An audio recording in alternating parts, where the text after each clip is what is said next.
আসসালামু আলাইকুম প্রিয় বন্ধুরা, আপনারা অবশ্যই জানেন বর্তমান মাস হলো রমজান মাস।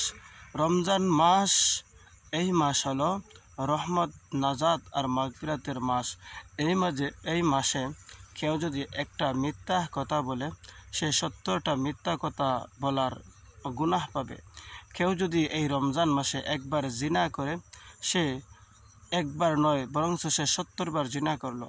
কেউ যদি এই মাসে একবার মদ পান করে সে 70 বার মদ পান করার শাস্তি ভোগ করতে হবে। কেউ যদি এই মাসে একবার চুরি করে সে 70 বার চুরি করার শাস্তি তাকে ভোগ করতে হবে। কেউ যদি এই মাসে একবার ডাকাতি করে সন্ত্রাসী করে সে 70 বার ডাকাতি সন্ত্রাসী করার শাস্তি ভোগ করতে হবে। তো প্রিয় বন্ধুরা, আমরা কেন এই গুনাহের কাজের দিকে পা বাড়াই? কেন আমরা জিনা ব্যভিচারের দিকে পা বাড়াই? কেন আমরা সুদ ছাড়তে পারি না? কেন আমরা ঘুষ ছাড়তে পারি না? প্রিয় বন্ধুরা, এই মাস হলো রমজান মাস, রহমত, নাজাত, মাগফিরাতের মাস।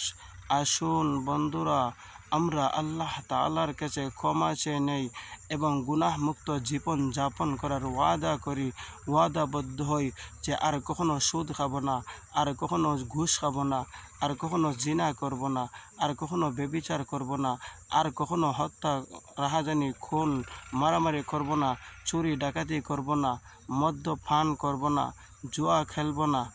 ও বন্ধুরা, আমরা তো আপনাদের মতোই মানুষ। যারা নামাজ পড়ে তারাও তো আপনাদের মতো মানুষ।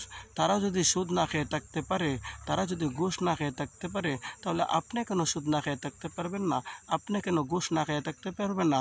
এই দুনিয়ার মধ্যে হাজার হাজার মানুষ আছে যারা সুদ মুক্ত, ঘুষ মুক্ত জীবনযাপন করছে।